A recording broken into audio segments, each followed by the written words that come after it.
إن أعجبك الفيديو لا تنسى الإعجاب والاشتراك في القناة.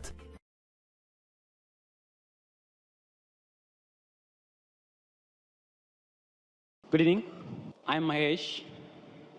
I born in 1979. Maybe I'll be here up to my death, maybe 2030 or 40 if the world exists. I just want to know where I was before 1979, where I'll be after my death. If I have been meant to be here in this world for this certain period, who am I representing? The brother asked the question that he was born in 1979 and today he's in UAE. He wants to know where will he be afterwards. He will be saying most probably be here till 2030 if the world exists. Where will he be after he dies? And who are you representing? Brother, you are representing your own self. If you have not manipulated or done some makeup or trying to hide, if you are your own self, you are representing yourself. Point number one. Where will you be after you die? Depending upon what are you following. If you follow the last and final revelation, the glorious Quran, after you die, you will be in heaven. If you go against the laws of the Creator, against the last and final revelation, the Quran, then after you die, you will be in hell.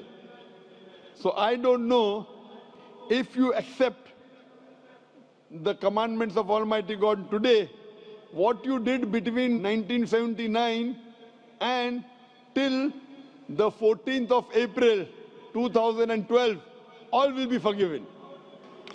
All forgiven, zero will be forgiven.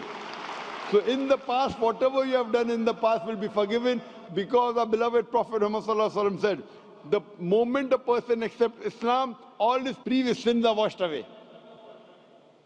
So depending upon whether you follow the laws of the Creator, where will you be, I can tell you. But you don't know when will you die. If you say, if that is the case, you know what I'll do? Maybe I'll live till 2030, so I'll accept Islam in 2029. Brother, you don't know, even I don't know, how long will you live? And you rightly said, if the world exists. I don't know till how long will the world exist. Allah says in the Quran in Surah Luqman, chapter number 31, verse number 34, no one besides Allah knows the hour. When will the earth end? We don't know. Whether it'll stay for a few years, for a few decades, we don't know. How long will you live and I live, I don't know. So the best is the moment you come to know the truth, accept it. All the past sins will be forgiven, then you try and practice and follow as much as you can. So where will you be after you die depends upon you. I can only guide you. Allah says in the Quran in Surah Ghashiyah, chapter number 88, verse number 21-22, Allah says, فَذَكِّرْ إِنَّمَا أَنْتَ مُذَكِّرْ. He tells the Prophet, your job is to deliver the message. Giving hidayah is in the hands of Allah subhanahu wa ta'ala. So I want to ask you, brother, after you die, do you want to go to heaven or hell? After you die, do you want to go to heaven or hell? To be frank, I don't know. You don't know. Because for me, the heaven and hell is here. It's up to us. Yes, this is temporary heaven, hell, temporary. As I mentioned earlier, Quran says in Surah Mulk, chapter number 67, verse number 2, Allazi khalaqal mauta wal hayata. It is Allah who has given you death and life so that He may test which of you is good in deeds. This is a test. And an average man lives in this world for about 70 years, 60 years. Some die at the age of 20, some 50, some live for 100 years. Average maybe 60 to 70 years. So this is temporary phase. The next life is eternal. So you say heaven and hell is here. And then if you try to make this life heaven by going after luxury, enjoying life, drinking alcohol, your next life becomes hell. Because Quran, Allah says in Surah Hud that those who want this world, Allah will give you this world but will not give you in the next life. Those who care for next life, Allah will give you next life, also this life. So as a businessman, if someone tells you that I will give you little trouble, difficulties for the 70 years, next life eternal, unending, always pleasure. So this life is 0.00001% of the next life. As a businessman, you wouldn't mind saying, okay, I don't mind trouble in this couple of, small percentage. Like before the examination, you struggle, you stay awake, you don't sleep, or you sleep less, and then you appear for the examination. So that few days before that you struggle and you study, so that in future it is good for you. So similarly, brother, this life is a test for the hereafter. If you're a Hindu, if you're Mahesh, and if you believe in the Hindu scriptures, same the Veda says. If you read Rig Veda, book number 10, chapter number 16, verse number 4 to 5, talks about Punar Janam. Punar means next, Janam means life. Same thing what the Quran says about next life. So this life you come, and there's next life. Being born, dying, cycle of birth, rebirth is not mentioned in the Vedas. It talks about Punar Janam means next life, which is there in the Quran. So a really good person would think about, as a better businessman, that the next life is multiple times. Multiple, keep on multiplying. This life is a small, negligible 0.0001% compared to the next life. So as an intelligent person, you wouldn't mind taking trouble in this life so that your next life becomes paradise and heaven. So, brother, would you like in the next life to go to heaven or hell? Brother? Yes, sir. Would you like to go in the next life into heaven or hell? No, sir. I don't think I will be having a next life, because if I am going to have a next life. Do you believe in the Hindu scriptures? Yes, sir. You believe? Do you believe in the Vedas? Scriptures, some of the points. Do you believe in the Vedas? Yes. I don't know big about the Vedas. But you believe it to be sacred, correct? Sorry? Do you believe it to be from God? No, I feel I am God. You are God. All are God. That's what Hinduism says. Aham Brahmasmi. What is the definition of God?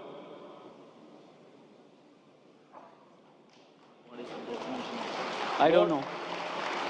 I am God, you are God. What is the definition of God? I don't know. That means you don't know, I don't know. I know myself. Okay. You say you are God, I am God. We all are part of God. I am asking you what is the definition of God, and you say I don't know. Are you talking English or what? I'm talking English. What is the definition of God? I cannot define, sir. Just I can feel. So without defining, you're saying you are God and I am God? But I can realize, sir. God is everywhere in all of us. What is the definition of God? Then I will say whether God is everywhere, you are God or not. First, give me the definition of God. If your definition of God is only wrong, I said, this is not God what I'm talking about. What is the definition of God? I don't know to define, sir, exactly in words. So that means you do not believe. I'm not talking about the God which you're talking about. So you should ask me what is the definition when I have tell you. Yes, sir. Can you explain me? If you don't know what you should do, you should ask or not. Yes. So ask me, I will tell you.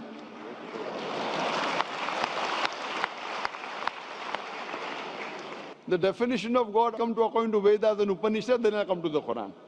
If you read the Upanishad, Chandogya Upanishad, chapter number 6, section number 2, verse number 1, Ekam Evidityam. God is only one without a second.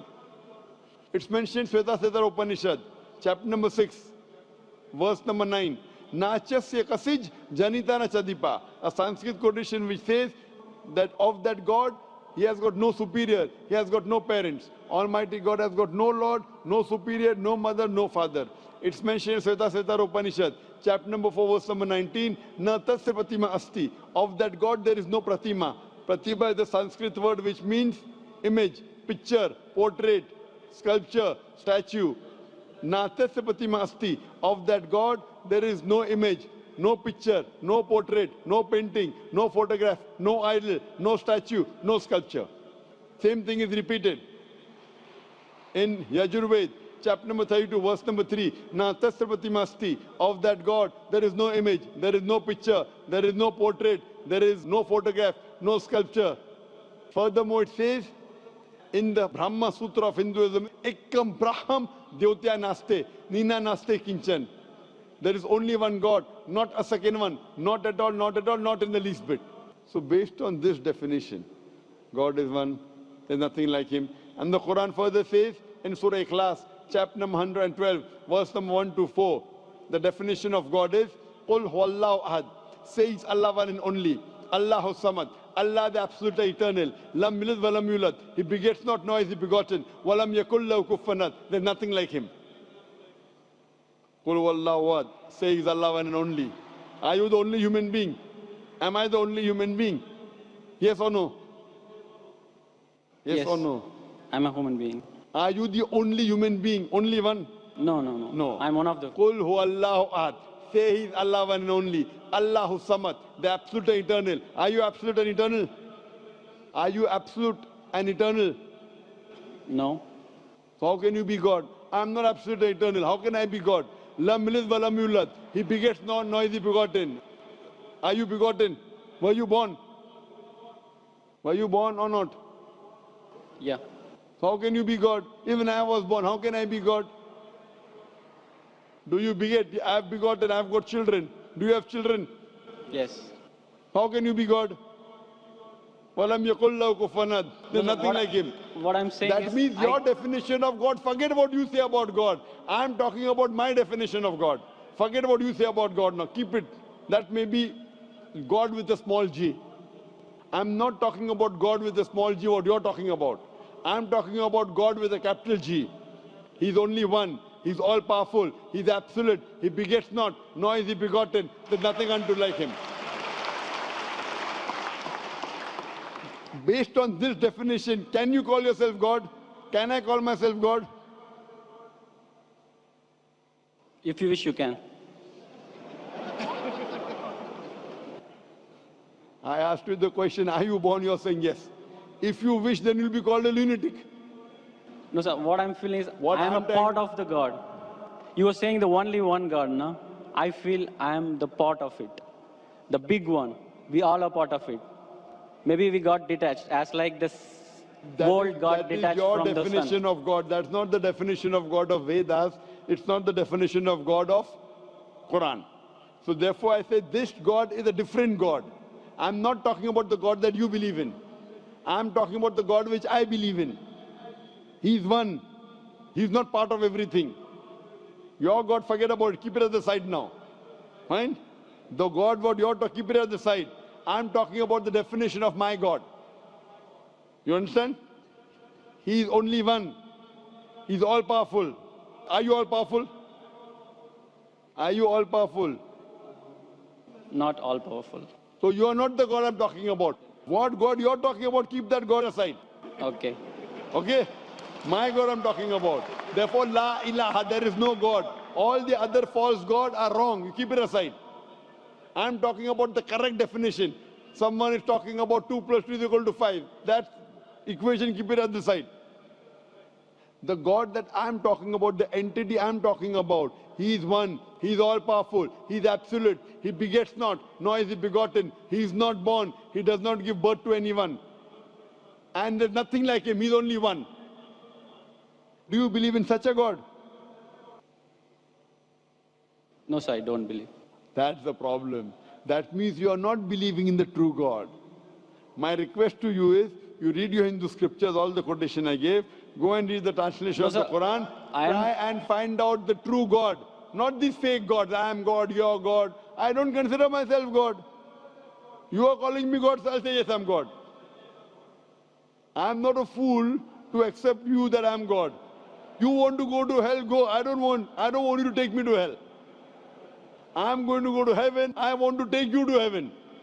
But to take you to heaven, if I agree with you that you're God and I'm God, we both will go to hell. I prefer we both go to heaven. Therefore, I request you read your scripture, the Vedas, the Upanishad, read the Quran, educate yourself, and join me, we both will go to heaven, inshallah. Thank you. إن أعجبك الفيديو لا تنسى الإعجاب والاشتراك في القناة.